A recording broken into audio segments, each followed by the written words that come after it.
I realized that there probably is no better museum in the world for a piece like this, simply because of Rudolph's work, but also the structure of the building and the fact that everything in the sculpture is going towards the light above.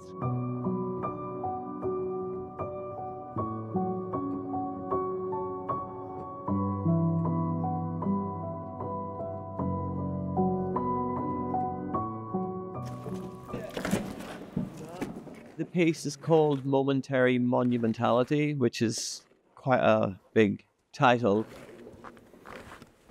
And should we just go up? It was a piece that I originally proposed for the Venice Biennale 4 or 5 years ago to represent Ireland.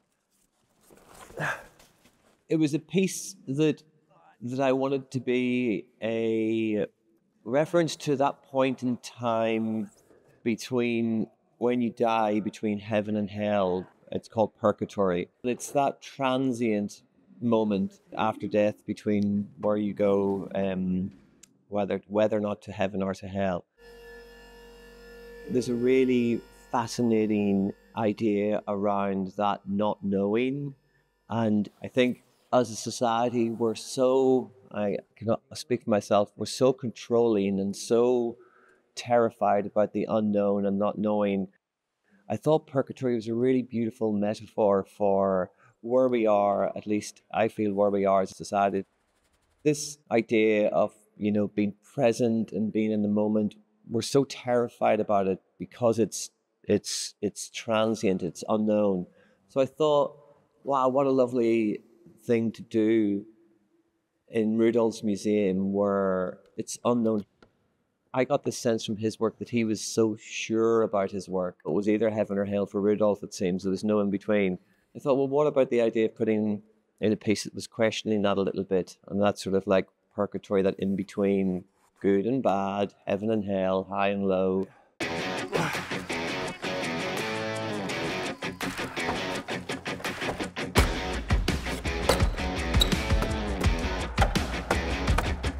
In the making of the sculpture, I used just 2 materials, polystyrene and plaster, which is all of the work that Rudolph has in here is all plaster, apart from a couple of marbles. Working with plaster has an immediacy, it has an energy, like real fast energy. I think it might be some stuck off, but why don't we just take it off and leave it on the ledge? And then I'll run the drill off it. What's this? Yeah. Having worked in a plaster museum like this and having all of my work to be plaster apart from one small marble, it has definitely made me realize how beautiful that medium is and how flexible and interesting it is, the medium, the temporalness of it. The stone has a real confidence, whereas plaster has a real delicateness to it. It's so terrifying, but so profoundly beautiful as well. It's just extraordinary.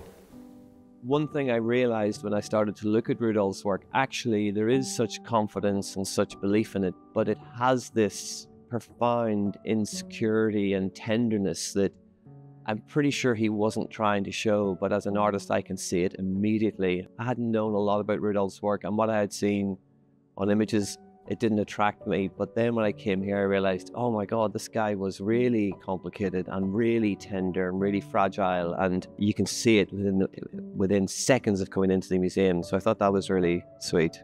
The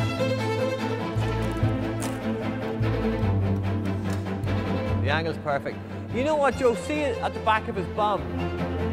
Right. I love the idea of this ambitious sculpture to be something that came into the museum and spoke to Rudolph, but didn't encroach on his space too much. So that's the momentary aspect of it. And then the monumentality is obviously literally, it's like a monument, not similar to a lot of Rudolph's work.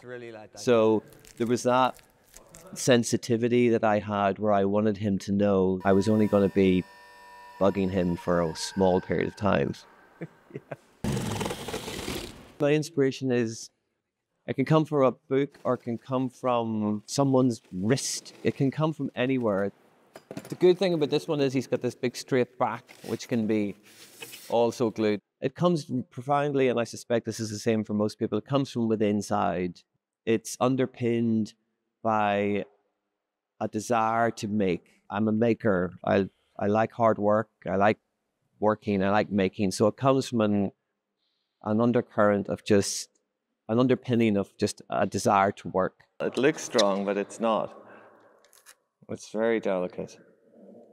So I've decided to bring a body of plasters from my new body of work I've been working on for about four years. It's supported by something else. Yeah.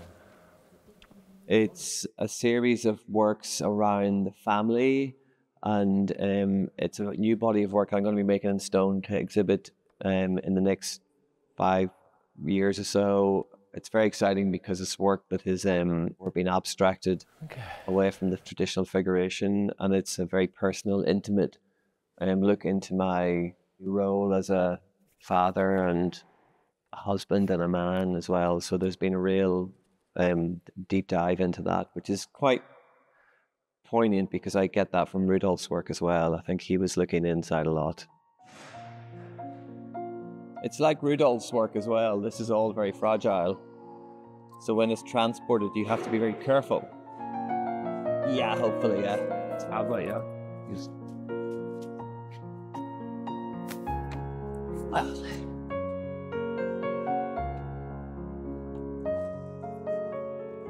Yeah. Right. That's good.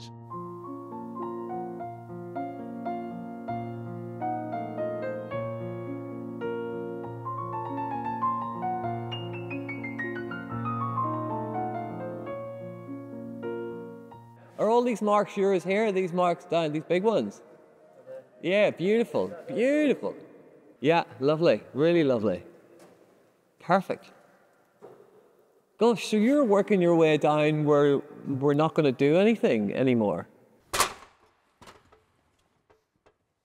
Even though I was making marks that were very similar to Rudolph's work even before I knew it, his language is universal for this period that he was working in. So a lot of artists around this period were mark making in the same way. Such a satisfying job. It just feels lovely. It feels like we're at school again, playing. I decided to change big installation, the surface texture on it, because when I originally proposed it, it was quite smooth and quite rock-like, like a formation, like a Tower of Babel kind of idea. And when I came to visit the museum with the director, Louise, I spent a lot of time looking at his mark making and how he amalgamated these different ways of mark making into the sculpture to generate energy and generate ideas. Like some of the faces that he has done are incredibly similar to how my language is. And I adapted the big installation to reflect his mark making as a sign of respect rather than to trying to bring in something that was completely different to what he was talking about. You can literally see Rudolph's hands in the piece.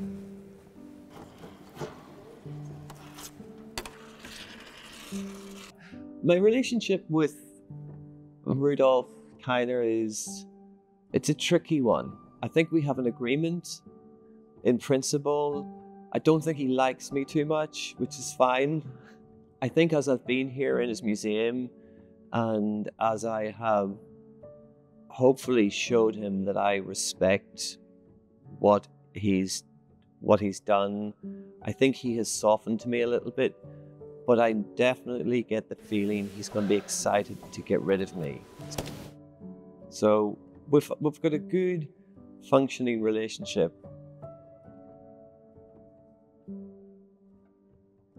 I think it's like 11 or 12 meters. I've never made a piece to that scale, and I am categorically confident that I never will make a piece to that scale again. It nearly broke me, this thing. Actually, it has broke me a little bit, so yeah, no, not again. It was really outside my comfort zone in terms of its ambition and scale.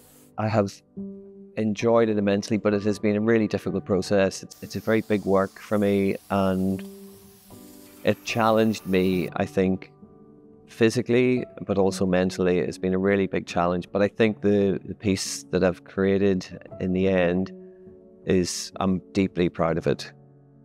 I think it's found its home.